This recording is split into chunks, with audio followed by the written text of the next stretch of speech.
Hola, muy buenas tardes. Yo soy Jorge Andrés González, director ejecutivo de la Fundación Cultural de Providencia. Y en nombre de todos quienes formamos parte de la Fundación Cultural de Providencia, les quiero dar la más cordial bienvenida al Palacio Chaj, sede de nuestra fundación, lugar donde Providencia destaca y trabaja la cultura, el arte para sus vecinos y por supuesto para todo Santiago y ojalá también para todo el país. Estamos muy contentos de recibirlos en este auditorio, en un momento tan especial, como siempre lo decimos cuando hacemos un evento de este tipo.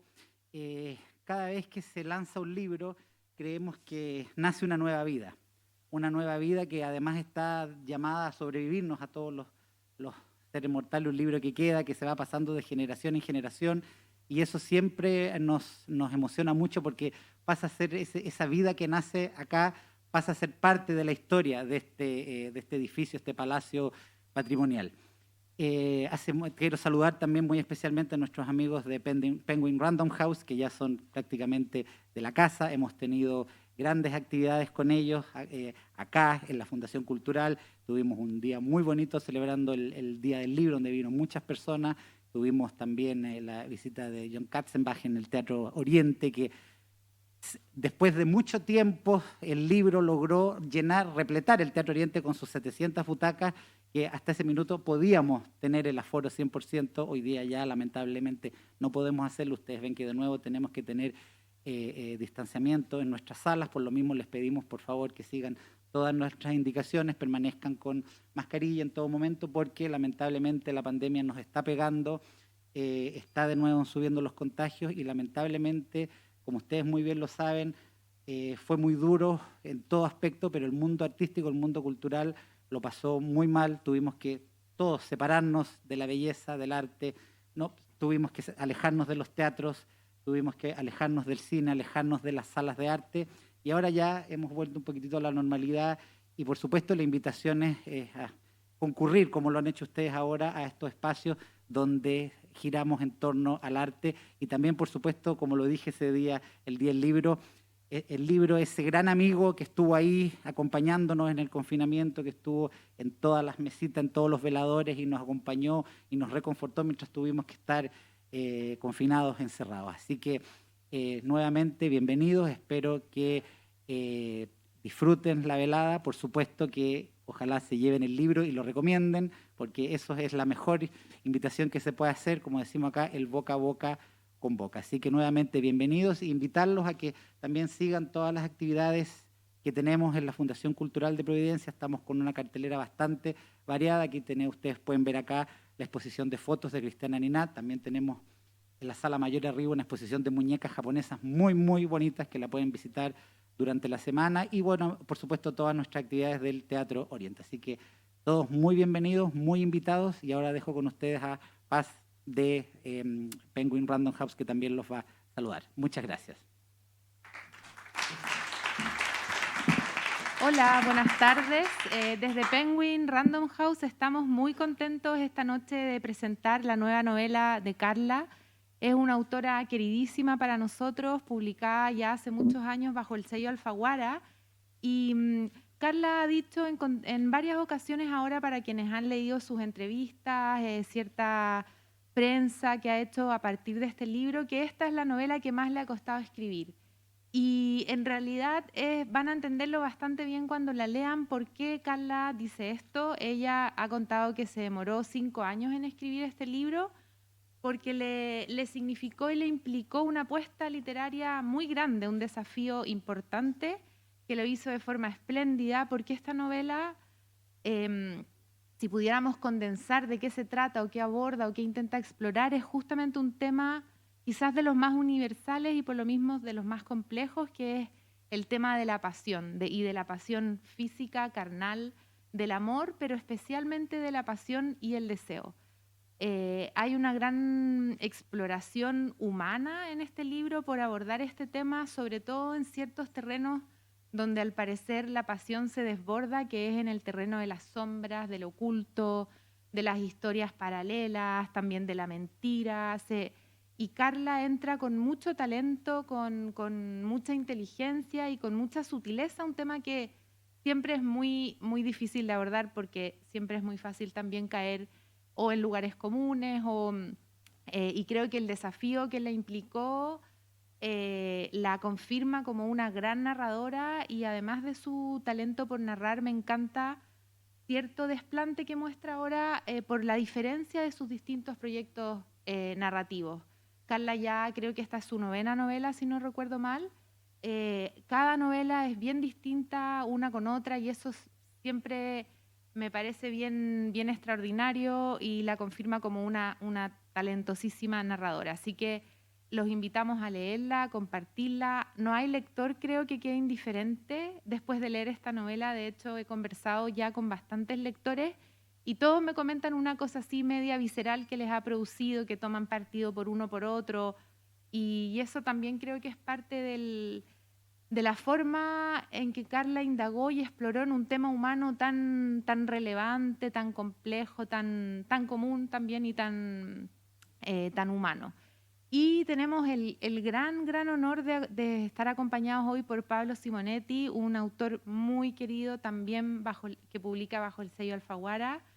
Creo que Pablo no necesita presentación. Su último libro fue el 8º libro que él ha publicado, Los hombres que no fui. Es una tremendísima novela, se la recomiendo muchísimo, trata muchos temas de manera también muy, muy preciosa, pero quizás uno de los grandes asuntos que trata Pablo en su último libro es la hipocresía de nuestra sociedad y lo complejo de pertenecer y de no pertenecer también. Así que los dejo con nuestros dos queridísimos autores.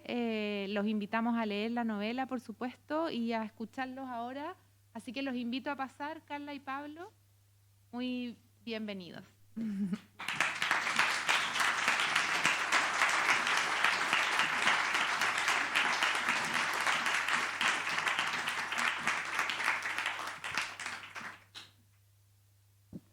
Buenas noches. No sé si, Carla, tú quieres darle la bienvenida a tu público, ¿no? Primero. Sí, la verdad es que son puros agradecimientos que quería dar muy cortito, porque si no me pasaría la noche dando agradecimientos. De partida a todos los amigos y amigas que están acá, gracias. Sé que ahora es como difícil movilizarse, el miedo, los aforos, las mascarillas. Estamos llenos de restricciones y llenos de temores. Así que gracias para todos los que fueron valientes y llegaron hasta aquí. Y después tengo que darle gracias a todo este equipo maravilloso de Penguin Random House, partiendo por mis editoras y editores, porque tengo tantos editores. La Melanie, para empezar, que como una fe irrestricta, un apoyo irrestricto. Ella como que ve todo antes de lo que uno lo ve y me dio como la fuerza para pescar este texto que pucha que me costó y estaba siempre dale, dale, dale. Después la Paz Balmaceda, que lo tomó, juntas trabajamos, y después Vicente, que no está aquí, tercer editor. Nunca había trabajado tan estrechamente con otras personas y fue una experiencia bella, así que quiero que se repita. Y después, bueno, a Sebastián, que no está aquí, sé que no está, pero el que pone las lucas, el que dice, sí, vámonos. Sin él, nada de esta cuestión resulta. Y después todo el equipo precioso con el que hemos estado trabajando, promoviendo esta novela. Pato Madrid, para empezar, ¿dónde está el patito? Y Max, bueno, todos, la verdad. Diego, la Connie, cada uno sabe de quién estoy hablando. Gracias, gracias por su profesionalismo, por su compromiso, por su cariño, porque de verdad es muy bonito, es muy bonito. Si estoy diciendo todo esto es porque de verdad nunca lo había hecho, pero es muy potente y lo que me siento súper acompañada y pase lo que pase, estoy feliz. Y por último, quiero agradecer a Pablo Simonetti, amigo, que aunque empezamos todo este camino juntos en un taller por allá, por el siglo pasado, efectivamente, el siglo pasado, ninguno de los dos publicado y hemos hecho todo este camino muy juntos, muy compañeros. Así que imagínense la delicia de que tengamos este momento, poder compartir este momento. Gracias, Pablito. Gracias a ti, Carla. Estaba pensando que Sebastián, que está ahí en la esquina, estaba recién nacido. Sí. De hecho, tú llegaste un mes o 2 meses tarde a ese año del taller porque había nacido Sebastián. Imagínate, el siglo pasado. El siglo pasado. De hecho, este es el primer libro que no se lo dedico a mis hijos. ¿No es cierto, Seba? Se lo dedico a una amiga que se murió en el camino. Para el ciclo hoy. Bueno, yo voy a decir algo muy breve de la novela porque la idea nuestra es conversar y sobre todo que la Carla nos cuente de su proceso creativo, pero yo me la leí en 2 sentadas, que son unas sentadas más o menos largas porque son 150 páginas en cada una, y yo soy un lector lento y aquí leí a toda velocidad, incluso después tuve que como que releerla porque como que me la iba tragando, porque produce muchísimo suspenso, hay un misterio enorme en la relación de estas 2 personas que son S y F. S, una mujer, F, un hombre. S, una mujer que vive en Inglaterra, pero que nació en Chile, y F, un abogado chileno muy connotado. Es una relación la que llevan ellos llena de deseo, pero también llena de exabruptos y de vacíos. Hay cosas que no se hablan, lugares a las cuales las 2 personas llegan físicamente, pero no a lugares como de entendimiento mutuo, no llegan. Sencillamente hay vacíos en esta relación en que sencillamente cada uno va interpretando lo que hace el uno y el otro, pero no necesariamente hay un plano de realidad común. Es una relación cargada de sexualidad y al mismo tiempo de incertidumbre, ¿no? Es como que es una de las cosas que me sorprendió tanto, porque hay tanta certeza del cuerpo del otro y hay tanta incerteza de los sentimientos y de las formas que este deseo está adquiriendo en la conciencia del otro. Y nos vamos deslizando de ciudad en ciudad, ellos se van encontrando en distintas ciudades del mundo, las ciudades no están nombradas, están apenas esbozadas, cosa que me gusta porque sencillamente esto es un encuentro prolongado en el tiempo a lo largo de estas ciudades que finalmente terminan reduciéndose a una habitación de un hotel, a la mesa de un restaurante, y así se van moviendo. Y ahí nos encontramos que esta relación que en un principio parece una relación común de amantes, se va convirtiendo en una suerte de desafío de posesión y de dominación por parte sobre todo de F, pero también de S. Hay momentos en que quisiera como robarse a F y dejarlo escondido dentro de una bolsa o algo. Y así lo mismo pasa con el lenguaje y con las imágenes de la novela, que a medida que se va intensificando la relación y se va volviendo más bien iba a decir juego, cuando lo estaba pensando decía voy a decir que es un juego de dominación y posesión, pero yo creo que es una guerra de posesión y de dominación. Y en ese camino el lenguaje de la novela se va volviendo muy particular, muy estremecedor y también iluminador de lo que estos personajes, de la naturaleza, del deseo de estos 2 personajes. Y eso creo que es lo más bello de tu novela, Carla, que sencillamente es como que el lenguaje saliera a la búsqueda de estos personajes y de esos sentimientos y pudiera encontrarlos, pudiera alcanzarlos, porque ellos son tan intensos, son tan salidos de madre, podríamos decir, que de repente uno dice, no le va a alcanzar el lenguaje para contar las cosas que hacen, las cosas que se dicen, las cosas que piensan, las cosas que no se dicen. Y finalmente la novela está contada o bien sugerida, pero no hay nada que uno sencillamente se quede fuera por una cortedad del lenguaje, de las imágenes, de las metáforas o las comparaciones. Así que te felicito por eso y hay algo aquí que creo que distingue esta novela de otras novelas. En esto que decimos del lenguaje hay un Lo dice la propia narradora a propósito de un libro que ella está escribiendo, que es Ese, ¿no? Ese, la protagonista mujer está ha publicado un libro que se llama Los tiempos del agua, y ella dice, yo antes siempre cubría un poco mi escritura como con un aura de candidez, como si me estuviera escondiendo de algo que viniera conmigo desde la prehistoria, dice. Pero ahora estoy dispuesta a que se asome también el agua podrida. Entonces me gustaría que habláramos de eso primero, del desafío escritural del texto que implicó la naturaleza del deseo. Esta es la maravilla de hablar con un escritor. Nadie me había hecho esta pregunta y es deliciosa como pregunta, porque nos permite hablar justamente de lo que nosotros hacemos, que es eso, ¿no? Que es, ¿cuál es el lenguaje que va a nombrar eso? Y también hay una pregunta que nos hacemos, y que yo sé que tú te haces, Pablo, porque lo hemos conversado, es que ¿qué es lo que viene primero? ¿Viene primero eso que queremos decir o el lenguaje con lo cual lo estamos diciendo? Y al final termina siendo un todo, o sea, eso que decimos es eso por la forma en que lo estamos diciendo, ¿no? Si lo dijéramos de otra manera, con otras metáforas, con otras palabras, con otras cadencias, sería otra cosa.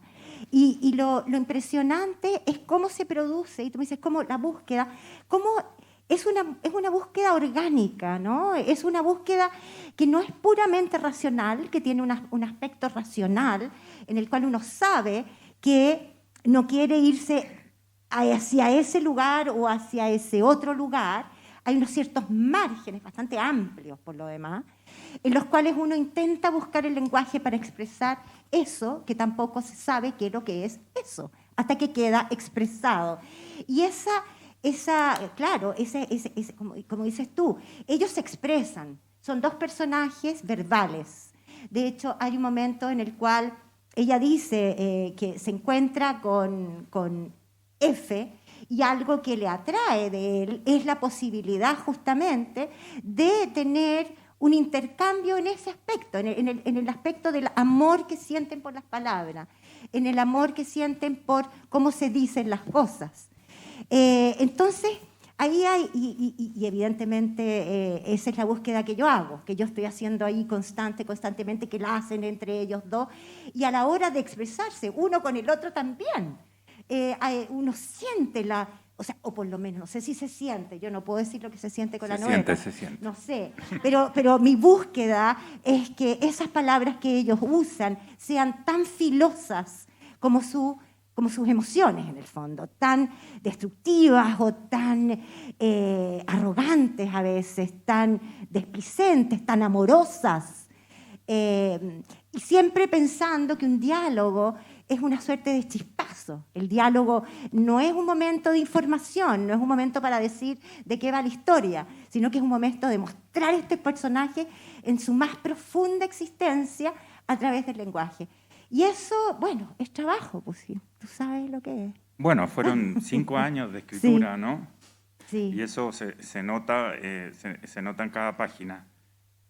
Una derivada de esta misma pregunta que te acabo de hacer y que ya es más específica, que es la escritura del deseo, del sexo, ¿no? El sexo está presente en toda la novela y ahí no hay candidez, como esa candidez que decía la protagonista al escribir en Los tiempos del agua. Y también es un desafío enorme, porque me imagino que te enfrentaste, yo también he escrito sobre sexo y me ha resultado complicado, pero puede ser que sean por razones totalmente distintas para uno que para el otro. Pero me gustaría que tú contaras cuáles fueron los desafíos que enfrentaste al escribir, no sé, todas esas escenas sexuales. Perversidades, digámoslo. No. Yo encontré que era muy yo los encontré imaginativos, yo no los encontré perversos. La perversidad viene después, que Sí, la vamos a hablar. perversidad vienen las emociones. La perversidad no vienen viene las necesariamente emociones. no es por el sexo. No, es verdad. Es por la relación de dominación y posesión Sí. que tienen. Eso es lo perverso. Sí, eso es lo perverso. Pero el sexo me pareció estupendo, tía. Estupendo, tía. Entonces, pero es difícil dar con la clave. Entonces, Claro, ¿cómo claro. fue? Complicado, ¿ah? Complicadísimo, es complicadísimo, la verdad. Porque, a ver, yo creo que esto yo no lo habría podido escribir hace 10 años atrás. No habría tenido ninguna posibilidad de escribirlo. Porque efectivamente esa frase que tú dijiste al comienzo y que me encanta que la hayas sacado porque creo que expresa muy bien el proceso escritural que he hecho a lo largo de estos años, es que he perdido la candidez. Sin duda he perdido la candidez. No solamente no solo candidez a la hora de escribir, sino que a la hora de vivir también, de existir, ¿no? Y es algo natural en el proceso de crecer. Hay algunos que crecen antes, otros después. Yo creo que crecí tarde un poco. Porque recuerdo muchas personas que me decían, ¡ay, tú eres tan cándida! Es como que yo me decía, ¿será que me están diciendo que soy tonta? No tenía muy claro qué es lo que era la candidez. Y recién cuando perdí esa candidez entendí lo que era. Y que es como pensar que toda la gente es buena, de partida, tú sabes, porque tú me conoces esa candidez, ¿no? Que eso lo creo un poco todavía. O sea, esa parte de mi candidez no se ha ido. Pero también que siempre voy a ser como bien recibida, ya eso no. Y perdí el miedo a eso. O sea, una vez que me di cuenta que lo que yo hiciera tenía efectos y que esos efectos podían no ser amables, en un momento me retraje y luego dije, bueno, ¿y qué? ¿Y qué? Estoy grande, puedo resistir esa no amabilidad, por no decir agresividad o confrontación o lo que fuera. Y yo creo que eso me ayudó muchísimo a escribir esta novela, es decir, a escribir desde un lugar de no de seguridad, pero al menos de no miedo, que no es lo mismo. Eso por un lado. Había un cierto arrojo, una cierta como arrogancia mía a la hora de escribir eso. Bueno, ¿y qué? Lo voy a escribir. ¿Y qué? O sea, algo como medio infantil, pero al mismo tiempo me ayudó muchísimo a como romper mis propias, ¿cómo se llaman? Zonas de confort, que me cargan esas frases hechas, pero que efectivamente fue lo que hice. Y después es la búsqueda del lenguaje, que tiene mucho que ver con lo que hablamos anteriormente, es decir, cómo expresar esto, o sea, cómo expresar ese instante en el cual sucede eso, que es difícil, ¿no? Cuando algo, no lo voy a decir porque aquí no me atrevo, pero ustedes saben de qué estoy hablando. ¿Cómo expresar eso y decirlo? Porque mi miedo era, más que nada, quedarme corta, acartucharme, ¿no? Eso me parecía absolutamente inútil. ¿Para qué estoy escribiendo esta novela si me voy a cartuchar? ¿Para qué todo este proceso si al final no voy a decir las cosas por su nombre?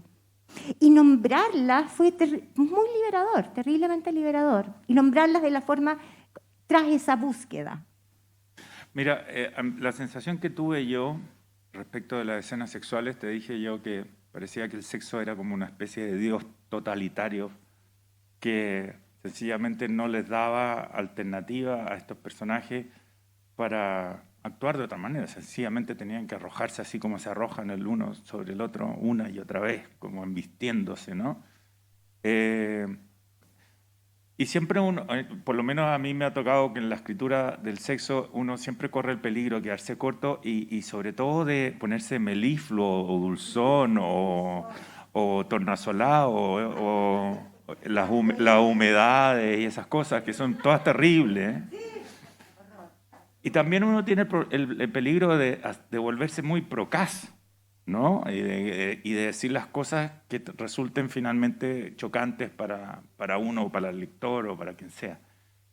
Y tú logras un equilibrio, como que decimos que es un equilibrio inestable, porque es muy difícil de alcanzar porque están estas dos amenazas, pero lo logras con lo que tú llamaste una cierta arrogancia, yo sentí que era como con una cierta crueldad, fíjate, que es como que hubieras dicho, mira, se acabó esta polaridad de lo dulce y de lo procaz, sino que yo lo voy a mirar con una luz más bien cruel, con una, ¿qué puede ser esta arrogancia? Es decir, cruel en el sentido de que las escenas sexuales están a plena luz y a plena vulnerabilidad.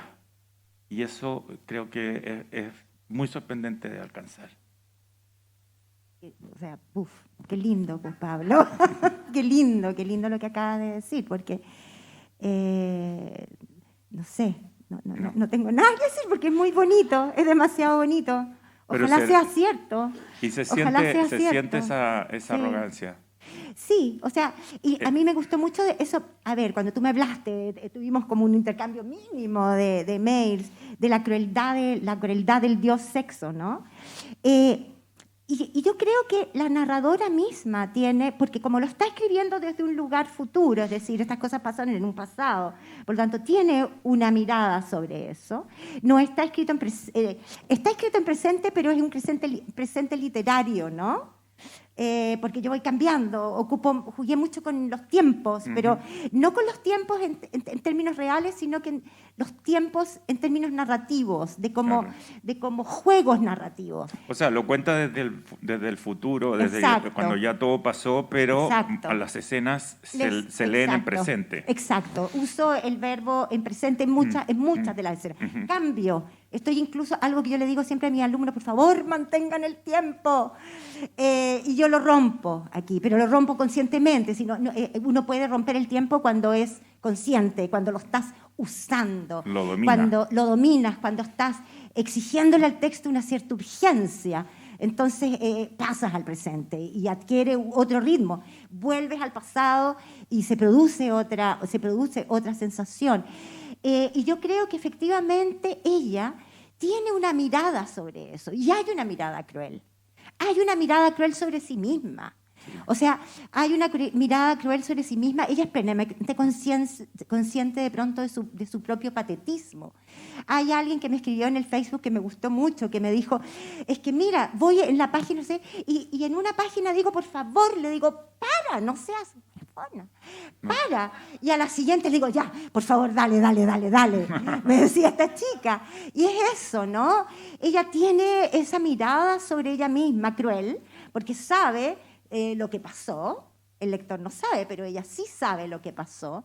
Y entonces, sin juzgarse, sin hacer filosofía al respecto, pero con una cierta distancia. A pesar de la cercanía, hay una distancia emocional que tiene ella. Y eso se siente. Y esa es la distancia que permite ese lenguaje, siento yo, ¿no? Porque está ahí, pero no está ahí así en la humedad, en el río, no. Está desde otro lugar. Y desde ese lugar puede escribir así. Así nomás es. Así nomás es. Así es cierto. Sí.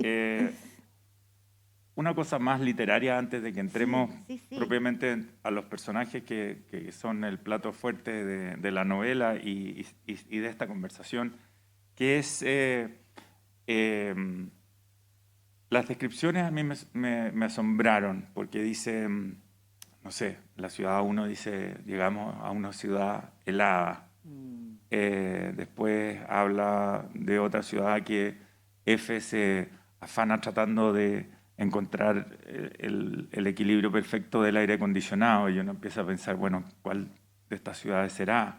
En otra parte dice, llegamos a una ciudad que la llaman La Horrible, y uno empieza a decir, bueno, este será Lima,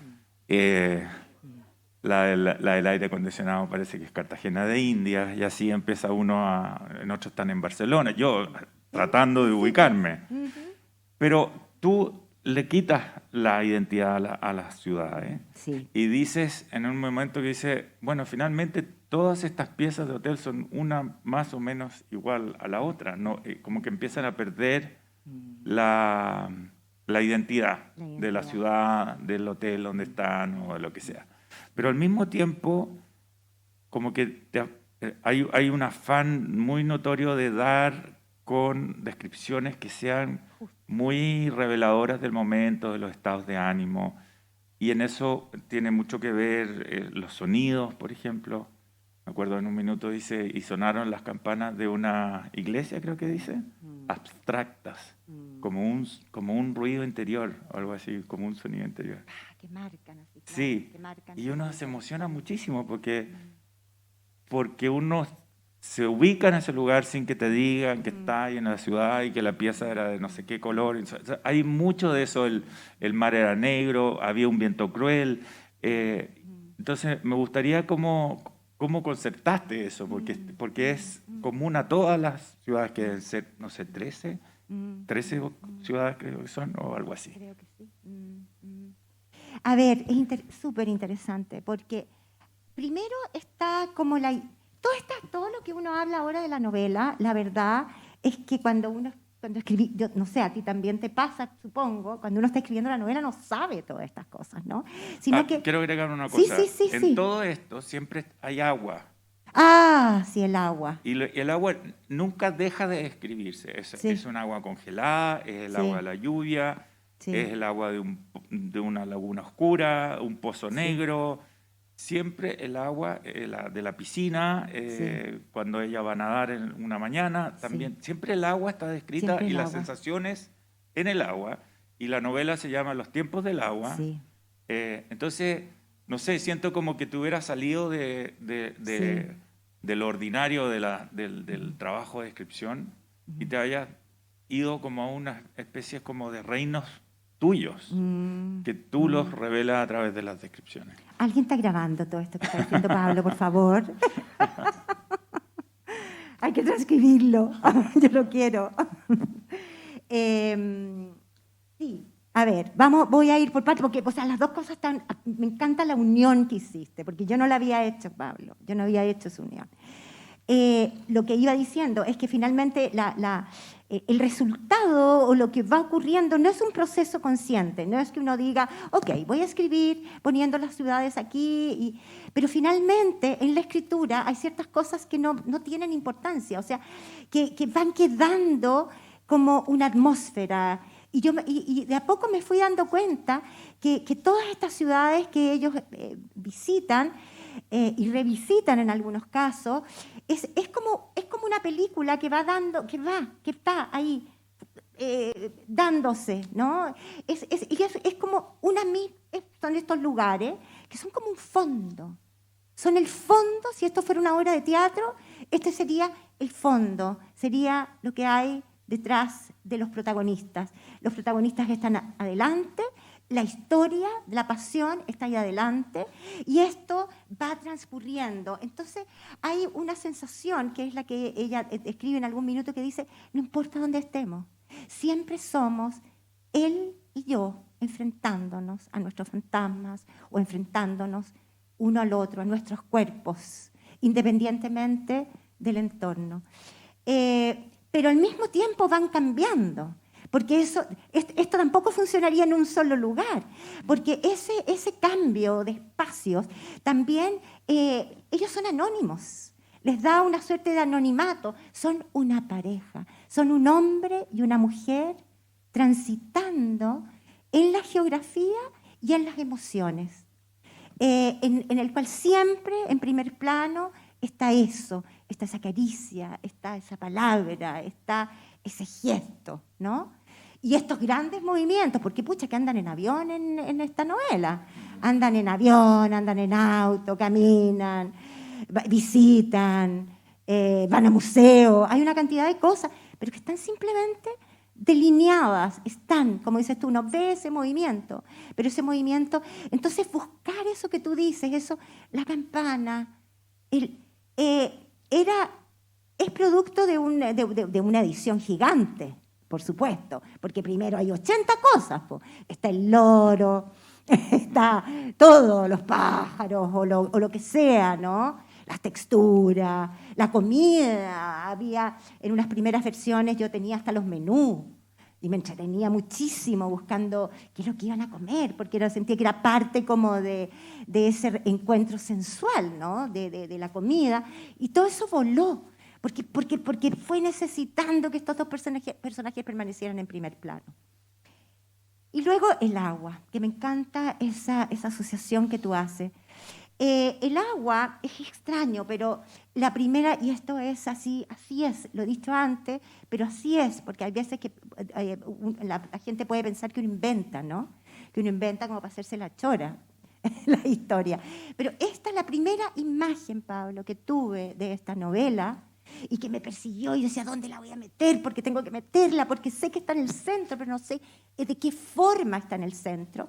Es esta joven de 17 años que se interna en un lago congelado en Edimburgo. Y ella se interna en este lago congelado con el peligro de morir, digamos, de que se deshaga y ser tragada. Claro, porque tiene un hielo delgado. Reciente, es un hielo reciente, no es una laguna, digamos, de esas que quedan.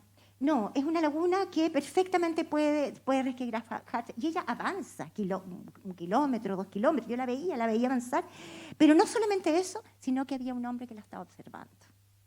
Un hombre que temía por ella. Y que de alguna manera ella hacía esto frente a él. Es decir, frente a un espectador masculino que sentía a la vez temor y deseo por ella. Y todas estas cosas... ¿Es una metáfora de lo que ocurre después en la novela? O sea, a ver, los protagonistas son los dos, pero hay algo teatral en ella. Hay algo teatral. O sea, ella misma... y ella se arriesga más que él. Ella se arriesga. O sea, ella es la protagonista de su historia fatal, de su historia de amor, ¿no? Ella es la protagonista y se hace protagonista. Yo pienso que ella perfectamente podría en algún minuto haber dicho ¡chao! Que es lo que muchas lectoras, sobre todo, dicen, por favor, párenla. No más. Y sigue. Y es exactamente lo mismo que pasa en esta laguna, ¿no? Este hombre que le dice, pero ella va y vuelve, está viva, y lo hizo, al costo que fuera, con el riesgo que fuera, volvió.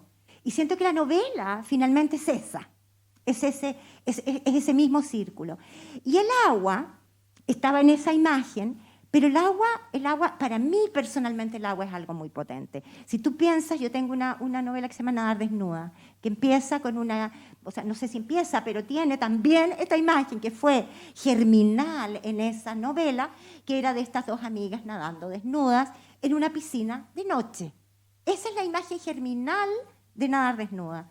Entonces bueno, hay libros escritos sobre incluso la relación entre el agua y la mujer, digamos, como este útero, pero me cargan esas teorías así como... A ver, pero espérate, hay una parte que es bastante cómica en que ese ha recibido un premio por su novela Los tiempos del agua, y hay un crítico literario que interpreta el agua como la figura de la madre, claro, y exacto. F se pone celoso y le dice que él está interpretando la figura del agua de manera totalmente equivocada y que el agua tiene que ver más bien con la sexualidad, la mente.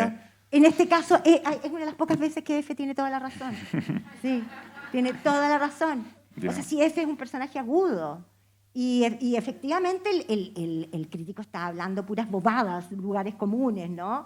Y además comuniendo como él, como era un crítico canadiense, creo. Entonces siempre como que los extranjeros tratan de encontrarle el lado como local a las historias de él. Claro. Cuando yo dice, a ver, ¿pero qué tiene que ver esto con Pinochet?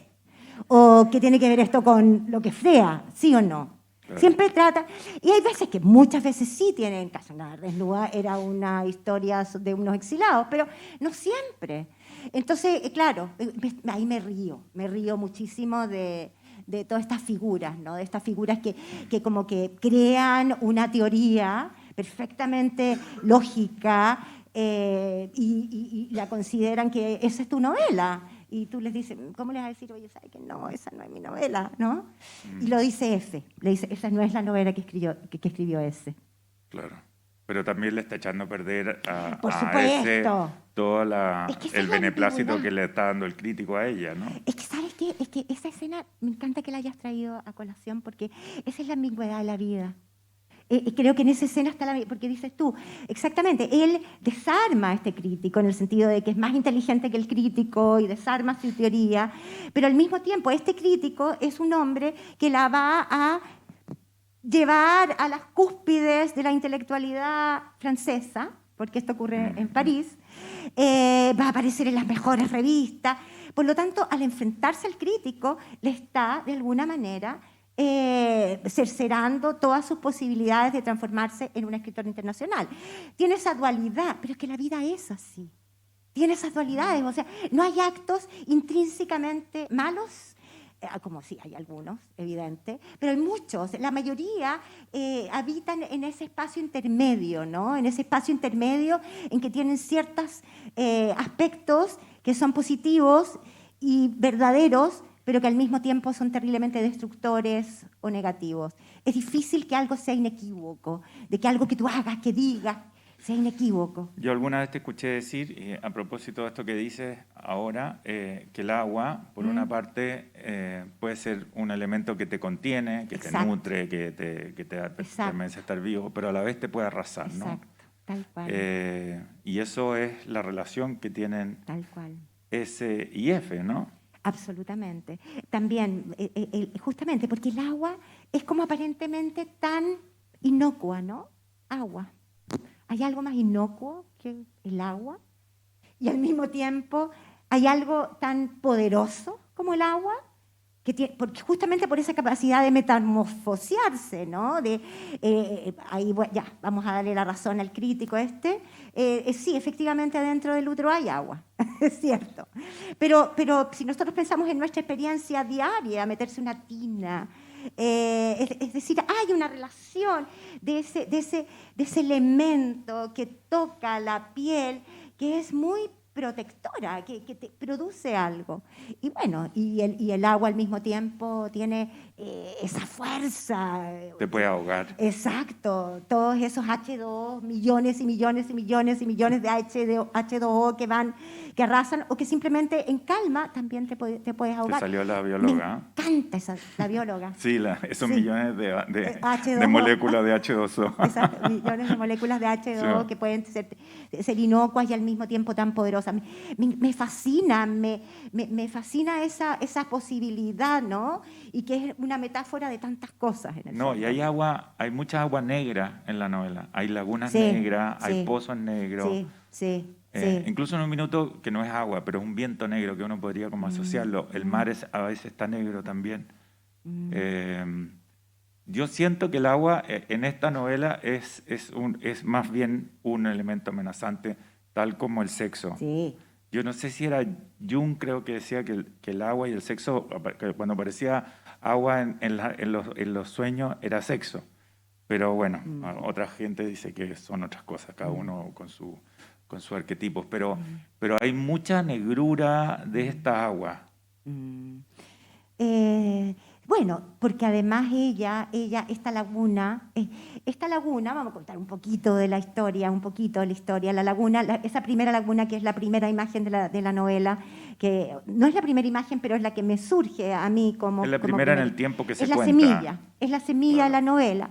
Esta laguna con el tiempo se transforma para ella en su conciencia en la Laguna Negra, porque ya esto lo van a ver en la contraportada, para los que no la hayan leído, así que no importa.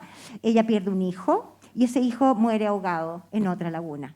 Entonces ella habla de la primera laguna y la segunda laguna, y la primera laguna es la Laguna Negra. O sea, es la anticipatoria de la Laguna Negra. Entonces ella también siente una culpa gigante, porque piensa, no habré yo de alguna manera propiciado o sea, yo desafié el agua, yo la desafié, y el agua ahora me quita a mi hijo. Y el agua del sexo después le quita su vida misma, o el control sobre su vida. O el control sobre su vida. Ella pierde completamente el control sobre su vida. Completamente. Incluso hay una escena más adelante en que ella se mete al mar y se reconcilia con el agua. El agua es un personaje, tú tienes toda la razón. Ella entra, nada, lo siente y se reconcilia con el agua. Sí, yo no me había dado cuenta. Es que es un personaje en mi vida también el agua. Hay una escena en que ella se encuentra fortuitamente con una hija de F y Sí. se mete al agua. Y se mete al para, agua, tiene para toda la protegerse, razón, para tiene toda la- protegerse del Sí, encuentro con ella. Claro, digamos. sí, la otra en un bikini estupenda, regia, y ella aparece, se quita la bata y se mete a la piscina, así, a mirar. Sí, es verdad, la protege. Sí. Ahí el agua El vuelve y la protege. Qué salvaje, no me había dado cuenta, Pablo. Oye, mira, Mm. uno tiene la sensación en la novela, y esto es otra cosa que es formidable, que uno está siempre dentro, adentro de una pieza, la mayor parte del tiempo, o adentro de las cavilaciones de ese. Es una escritora también, y que cavila constantemente, que está pensando por qué hice esto, por qué hizo el otro lo acá. Agotadora ella. Yo creo que eso es lo más entretenido para mí, no sé, pero yo creo que para todos los lectores, porque realmente si la literatura no es desentrañar por qué hacemos lo que hacemos y cómo actuamos, no sé qué será la literatura. Yo creo que eso es como el mejor retrato Absolutamente. psicológico que pueda existir de la naturaleza humana y que no lo logran otras artes. Absolutamente. Bueno, y esa mente, ese la tiene, uno está siempre o dentro de la pieza tirando con F, o dentro de la mente de S, o dentro de la perversión y la celopatía de la mente de S y la Y la perversión y celopatía. celopatía de F. Entonces, quería con esto que entráramos en eso, como que entráramos primero que nos contaras tú cómo describirías cuando uno le dice a un amigo, y bueno, ¿y cómo es ese? Cuéntame tú a mí cómo es ese. ¿Qué carácter tiene? ¿Qué personalidad tiene? ¿Qué la marca? ¿Qué la asigna? A ver, voy a contestar, Ya. pero es que hay algo que dijiste antes, porque tú dices muchas cosas que me interesan y que tiene que ver con la particularidad de entrar en la mente y que finalmente eso se trata la literatura. Bueno, ese era otro de los desafíos, cuando hablábamos de los desafíos de escribir esta novela, que estoy escribiendo sobre un tema relamido de alguna manera, un tema que ha sido tocado millones y millones y millones de veces, ¿no es cierto? Pero el punto es, y para mí es así, es que la literatura justamente tiene eso, que al entrar dentro de la mente de un individuo particular, esa historia, esa manera de vivir, esa experiencia que es universal desde los comienzos de la historia de la humanidad, que es la pasión, que es el deseo y que es el amor, cada uno la vive de una manera completamente particular. Por lo tanto, siempre es posible escribir una novela sobre esto. Porque esa justamente es la literatura, eso es lo que nosotros hacemos, entrar dentro de la mente de ese individuo, ¿no? Ese personaje, y hacer una historia particular, una más, ¿no?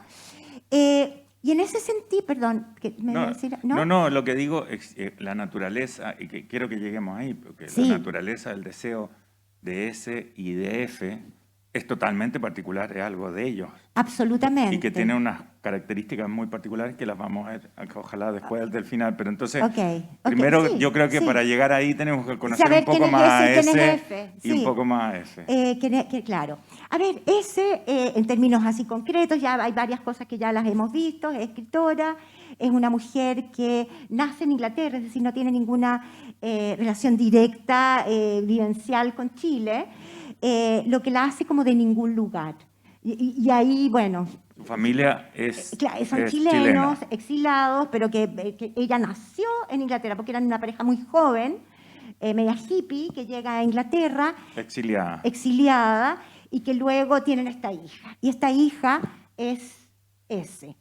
Entonces, y este personaje, por lo demás, es igual a casi todos los personajes femeninos que yo tengo en todas mis novelas, from nowhere. O sea, son personajes que no tienen arraigo, ella no tiene mucho arraigo, no se puede decir que es una inglesa, no se puede decir que es una chilena, estoy tratando de describirla a ella.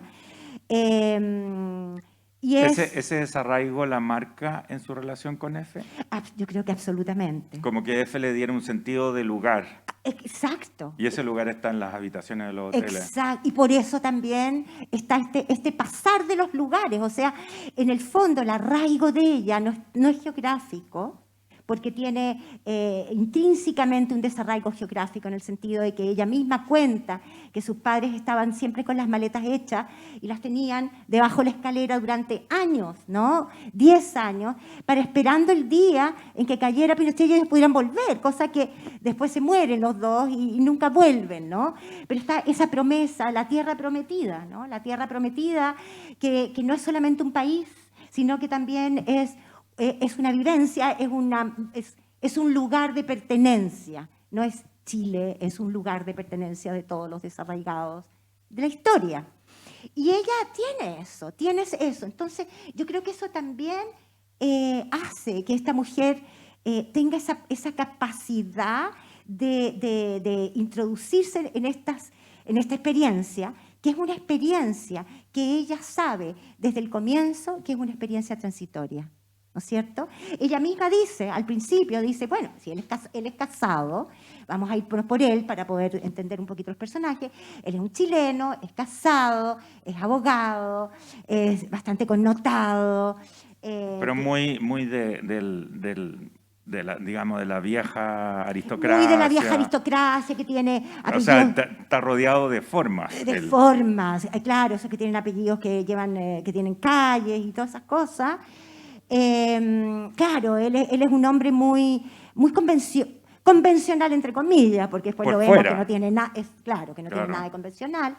Y bueno, y la mezcla de estas dos, y que tiene mucho arraigo. O sea, en apariencia es justamente lo opuesto. Él pertenece totalmente. Pertenece, tiene una sensación de pertenencia. No podría ser parte de tu novela, de Los hombres que no fui. O sea, bueno, sí, hay muchos de esos.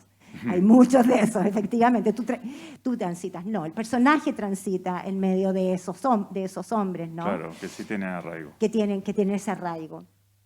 Los conocemos, estos personajes.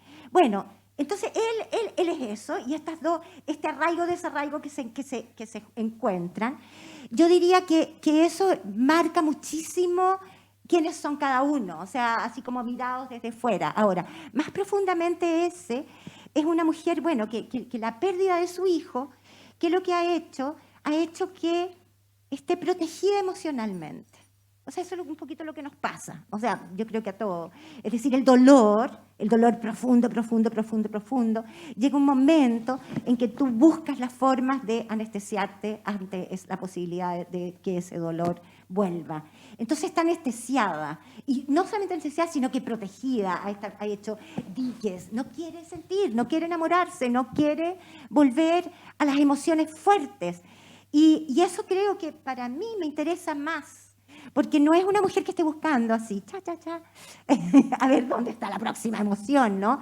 Porque para F, y aquí vamos a entrar en algo que para mí es fundamental de esto en la novela, el hecho de que ella no esté disponible emocionalmente, creo que es un elemento erotizante muy fuerte para F también.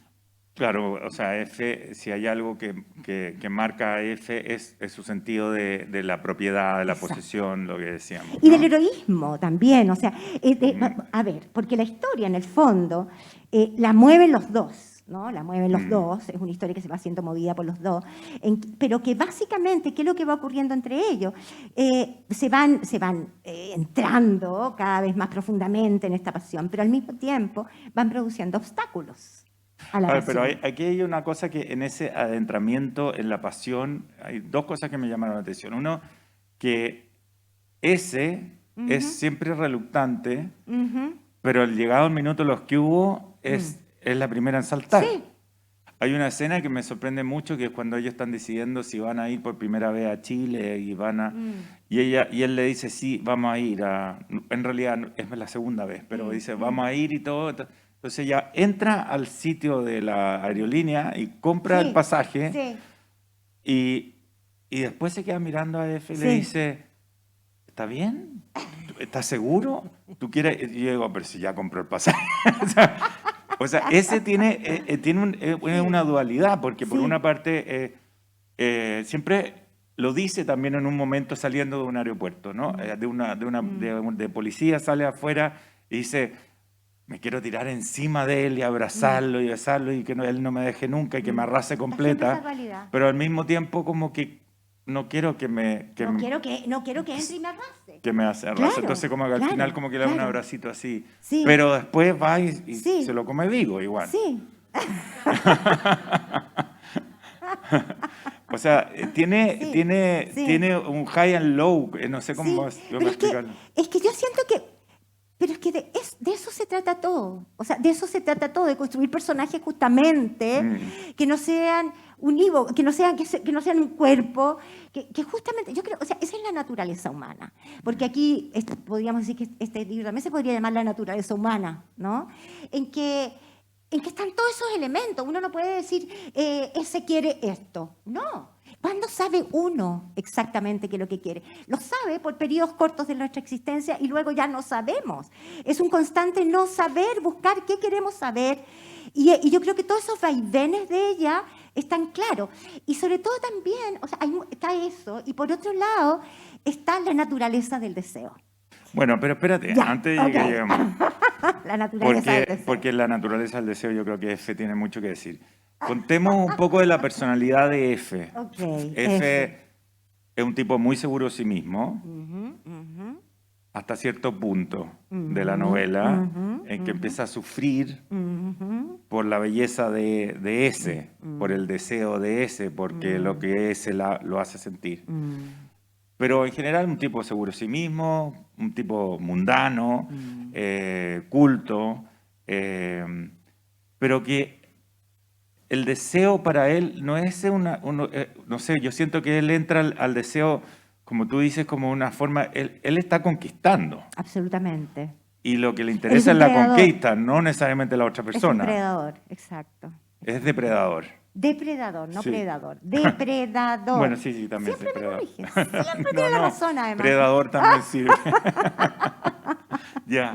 Pero cuéntanos de A ver, F. ¿quién es Ese- F? Que F. F es un personaje que entra y que al principio es Sí. muy...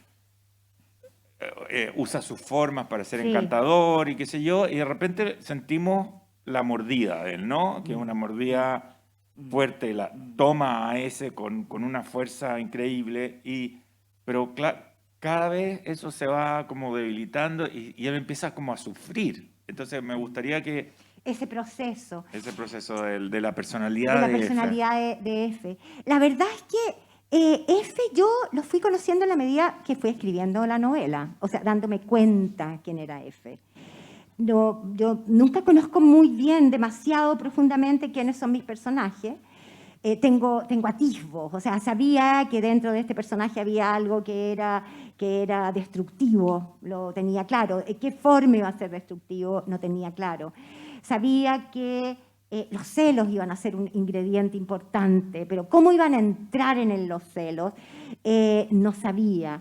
Y lo que hace tan fascinante la escritura, es decir, que uno de alguna manera como que va, no es que uno vaya solamente descubriendo los personajes, sino que uno va descubriendo qué es lo que pienso sobre los personajes. Y es como un proceso biológico. Yo siempre he dicho que la construcción narrativa son procesos biológicos en los cuales se van transformando. Es decir, de dos células en la biología se produce un pequeño cuerpo y ese pequeño cuerpo se disemina en más células y así finalmente terminamos con un ser vivo o con una plantita, con un ser humano. Y yo siento que las novelas tienen exactamente el mismo proceso. Entonces sabía ciertas cosas que eran, por supuesto, en donde estaba contenida toda la genética del personaje. Pero a mí misma me fue sorprendiendo muchísimo, porque yo al principio quizás quería construir un personaje más, que me gustara más a mí también, porque uno también escribe para entretenerse, ¿no? Además, Bueno, pero el tipo es atractivo, sin al duda. principio es muy atractivo, es un Sí. personaje muy, muy atractivo y siempre tiene elementos que son atractivos, pero yo no quería hundir a este personaje, o sea, mi objetivo no era hundirlo en absoluto, como que él mismo se va entrampando. Yo siento que él mismo, y en la novela siento que se siente eso, como él, porque hay un momento en el que ella dice, no entiendo cómo este hombre sacó en mí a la mujer que él quería que yo fuera, porque cuando él la conoce es una mujer opacada, quebrada, una mujer Protegida emocionalmente. Protegida emocionalmente, que tampoco tiene mucha fe en lo que ella hace. Dice, sí, yo publico en una editorialcita chiquitita, pero nadie me lee, todos mis libros van a parar a una bodega. Está empequeñecida. Es una mujer empequeñecida por los golpes de la vida. Y junto a F, y ahí está la parte gloriosa para mí de la novela, crece ella, ¿no? Ahí hay un momento de gran amor. No sé si crece, pero se libera, digamos. Se libera. Porque ella siempre fue esa mujer, No, lo que pasa es que sí. estaba Le encadenada, faltaba. digamos. Estaba encadenada, le faltaba convicción. Él ayudó con el rompecandado, pero Exacto. no digamos que la hace crecer como ser humano. Él no la cambia, no, ella era eso. Ya. Estamos de acuerdo, completamente. Muy bien puesto eso. Ella es así. Es así, pero las circunstancias de la vida, de alguna manera, la han cercenado, ¿no? Le han cercenado sus emociones, su fe en sí misma, su confianza en sí misma, su conciencia de sí misma. Y de repente con él, incluso hay un momento en que dice, mira, la verdad es que tengo la piel bien linda, ¿no? Y se observa a sí misma y empieza a mirarse también, ¿no? Y empieza a verse y empieza a ver la belleza que hay en ella, porque es esa belleza la que ve los ojos de él. Y aquí hay otro tema que para mí también es interesante. Este sí que es tema, ¿no? Ese sí que es tema. Cómo se ven sí uno que en los es tema. ojos del otro. Eso sí que es tema. Hay una escena que a mí no es una escena, es una... Tú haces un paso por el mito de Narciso. Sí. Tú nunca dices que F es Narciso. No. Pero hablas de ese mito de una Sí. manera muy particular. Cuenta eso. Eso. Bueno, todos conocemos el mito de Narciso. Y lo que propone ella, de alguna manera, que este hombre, y yo creo, bueno, en este caso, este hombre, lo que ama en ella es la imagen que ve reflejada en los ojos de ella, de sí mismo, ¿no? El otro te ve resplandeciente. Cuando alguien está enamorado, ve a su objeto del amor como lo más bello, y eso es lo que uno ve en los ojos del otro. Y en ocasiones uno se equivoca y de lo que se enamora es de eso. Y ahí hay un cuento precioso de Oscar Wilde, justamente que yo lo pongo en el libro, y que es Narciso, es el lago está triste, está oscuro, el laguito, está donde solía verse reflejado Narciso, y vienen las doncellas y le dicen, ¿por qué estás tan triste? Le dicen al lago, ¿estás triste porque Narciso se murió?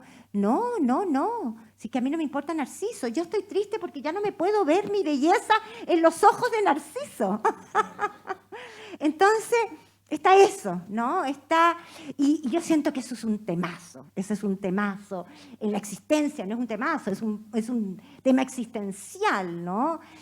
¿Hasta qué punto nos encontramos con los otros en la medida que los otros nos proyectan una imagen de nosotros que nos gusta?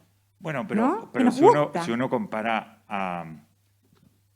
esa sensación de F, uno la tiene constantemente, ¿no? Sí, como que sí. F está obteniendo en esta mirada enamorada de S no sé, es como que le estuvieran inyectando heroína. Exacto. Así por horas, ¿no? Pero ese también. Pero ese, yo creo, no sé, lo siento diferente. No sé, eso es lo que te quería preguntar. Sí, si tú sí. los ves diferente en respecto a esta mirada enamorada, A ver. a lo que obtienen del reflejo de la mirada enamorada del otro. Yo creo que ese, lo que ve, y esto voy a ser súper dura con mis personajes, porque puede que no sea así, pero yo siento que ese, lo que ve en él es ella.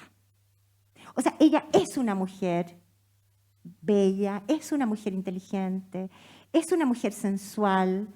Es decir, ella está recuperando su verdadera ser, como dijiste tú, en la mirada de él. En cambio, él, lo que ve en ella es una imagen engrandecida de sí mismo, ¿no?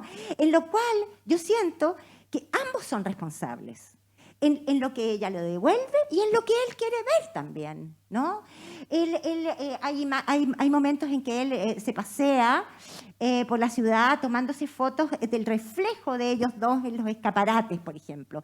Es decir, él siente que al estar al lado de esta mujer que es buena moza, nunca la describo mucho, incluso ella se describe como chiquitita, como que siempre, que no sabe muy bien vestirse, siempre anda como inadecuada, ¿no? Anda con taco alto cuando tienen que caminar 5 kilómetros, o se pone una chalina cuando hace calor.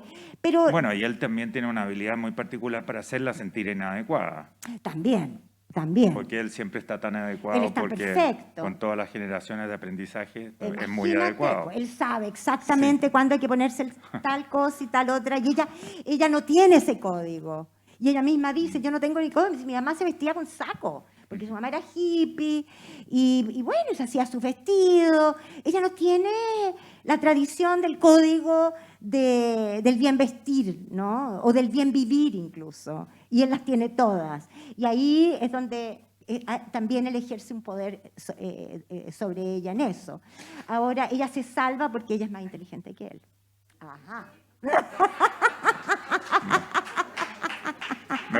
A mí me gusta mucho cuando ella se da cuenta que llega más tarde a las cosas, pero llega mejor y llega más tarde a las buenas conclusiones que F, que se la sabe toda en el primer momento. Al tiro. Y dice, Claro. este es tonto, este otro huevón. Claro. Y ella anda siempre como Claro. con un proceso de discernimiento y echando para el lado a todo el Exacto. mundo. Ella se demora mucho más, pero al final entiende mejor. ¿no?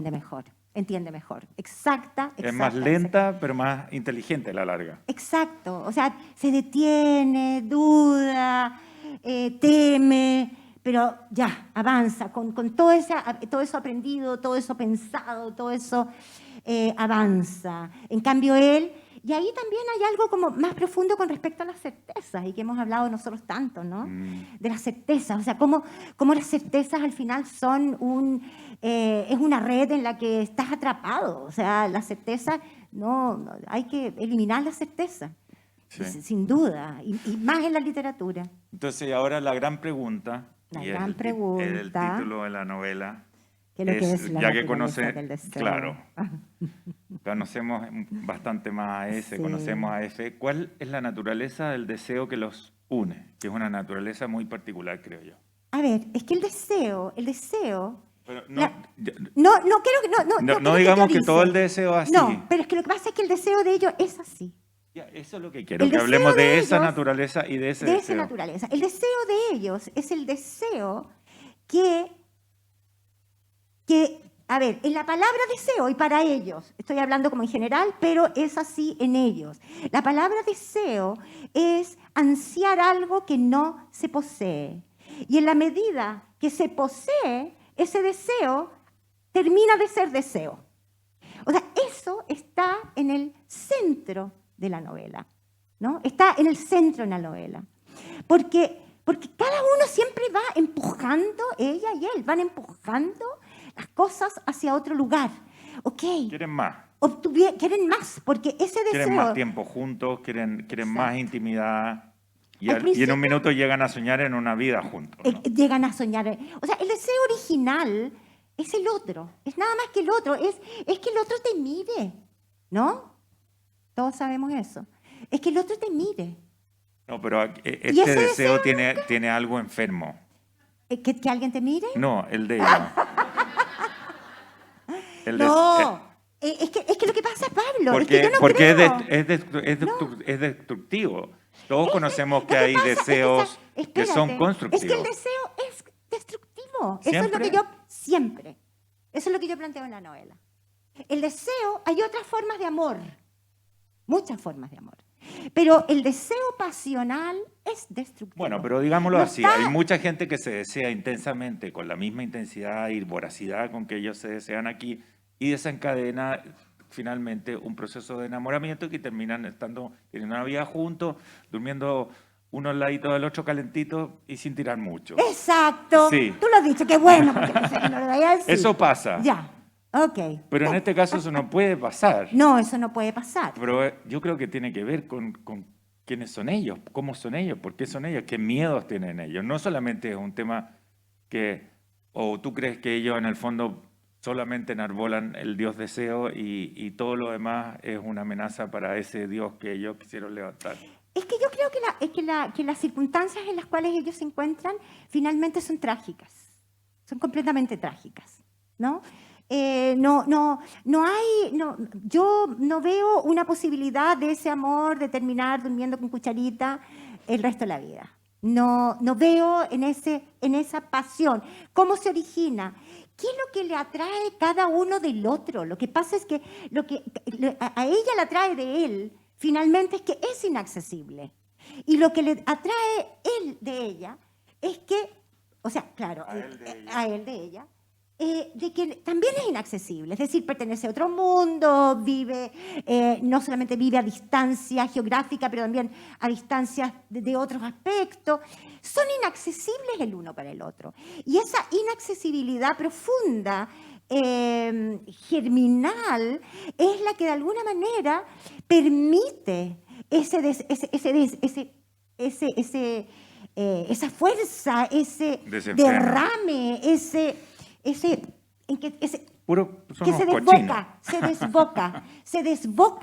se desboca porque el origen de esa pasión es su imposibilidad. Y eso es lo que yo planteo. Esa pasión no crece en otro campo, no crece en otra tierra, no crece con otro abono. Yo no crece estoy de con acuerdo. ese abono. Bueno, eso es lo que yo creo. No estoy de acuerdo. Yo creo que no digo, o sea, la novela es absolutamente verosímil y es totalmente verosímil por qué germina la pasión y cómo se están viendo el uno al otro. Pero claramente es una decisión de F que no haya una continuidad de esa pasión. O sea, que hay una decisión que es egoísta. No es ese tiene una ilusión de una vida juntos. No, ese tiene una ilusión de una vida. Y él no está. Y F no. Y F no. Pero por eso yo sé que a Pablo hay una parte en que yo nombro a Eloísa y a Abelardo y a él no le gusta. Yo sé. Pero a mí me encanta. No me gusta. A mí me encanta. ¿Por qué? Porque justamente cuando nombro a Eloísa y a Abelardo, que no lo hago por nombrar cosas, por decir que soy docta, ni mucho menos, nunca ha sido mi intención como escritora mostrar cuán docta soy en mi novela, no, creo que eso es un error literario gigante, sino porque me permite decir esto, me permite decir que en Eloísa y Abelardo uno no puede imaginarse, o sea, Eloísa y Abelardo es una sucesión de circunstancias en las que ambos ponen objetos que interfieren en la posibilidad de su amor.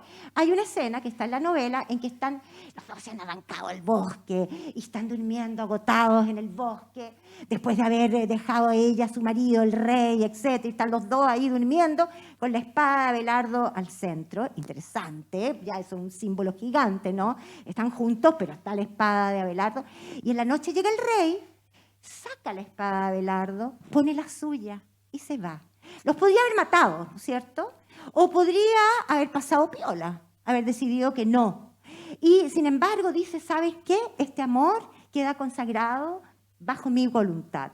Está bien, se aman, quédense juntos. ¿Qué hacen Eloísa y Abelardo al día siguiente? Se separan. No, y ella vuelve a donde el rey. Es decir, ellos, y así, o sea, la historia de ellos es. Entonces ella se pregunta y dice, la verdad es que Eloísa nunca habría podido ser, aunque ella hubiera querido y quizás tenía esa fantasía, ser la señora que está esperando a Abelardo, alimentando el fuego con el caldero, y Abelardo llega en la noche después de haber... Pero también está proyectando lo que F podría esperar de una pareja estable, que también están todos los deseos de F. Sí. De que tiene una idea preconcebida de lo que es una mujer, en el fondo. También. Exacto, por supuesto. Es que F lo tiene. Y hay una escena que a mí como que me dolió mucho, no sé, cuando la leí, que cuando F la llama a ella está haciendo un tour por Europa, porque ha ganado un premio importante por los tiempos del agua, y F la anda siguiendo, entonces se entera de con qué hombre va a almorzar, en qué lugar va a presentar la novela, quiénes son los periodistas que no. Y de repente F con una voz que apenas le sale dice, lo que pasa es que tú me dueles. Claro, y ahí uno comprende que a él le duele que ella esté en el mundo y que no tenerla metida dentro de una, así, haciendo el fuego o cocinando, digamos, ¿no? Es muy tremenda esa escena. Es muy tremenda. Y yo creo que eso muestra una asimetría igual. Bueno, yo sigo con mi idea de que es asimétrica la responsabilidad en esta novela. Es asimétrica. Sí, efectivamente eso, claro, él tiene esa imagen. A él no le sale la voz por el teléfono y dice, tú me dueles. Porque ella está almorzando con otro hombre. Que no, o ni siquiera podría haber sido ella tampoco, claro, con estar con quien estuviera, digamos. Exacto. Y ella, hay un momento en que dice, en que esa, porque hay una buena parte de la novela que trata sobre los celos, digamos. Sí. Podría hacerse la celopatía, ¿no? Y ella aventura la teoría de que él ha sido un hombre infiel toda su vida. Ella no es la primera mujer con que le es infiel a su mujer, a su señora esposa, digamos. De hecho, ha tenido 20 amantes, creo, en la novela. 22 amantes. 22 amantes. Por lo tanto, él tiene un tipo de comportamiento. Entonces, ese comportamiento de un hombre infiel, de un hombre siempre dispuesto a la caza, ¿no? Siempre un predador, un hombre que está buscando esa mirada con esa mujer, ese gesto, ojalá, si se cama, mejor, digamos. Ese hombre no es capaz de concebir otra forma de relacionarse que no sea a través de esa caza. Entonces, la cela a ella porque no puede imaginar que un hombre y una mujer puedan tener una conversación, un abrazo, algo que no sea con un afán sexual o un afán de conquista o un afán predador. Entonces, en el fondo, ella se transforma como una suerte para él espejo, ¿no? Ve en él. El cuento de los espejos es fundamental en esta novela. El agua. El agua. El espejo de agua. El espejo de agua. Esos son uno para el otro, un espejo de agua. Tal cual. Y ven lo que quieren. Bueno, le damos un aplauso a la Carla, ¿no?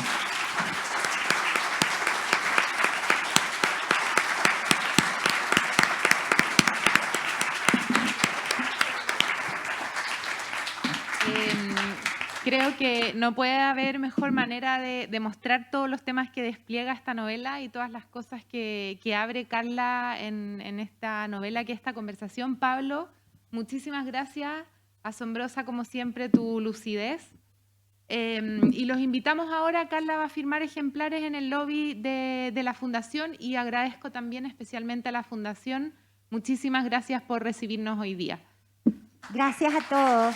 Gracias, Pablito lindo.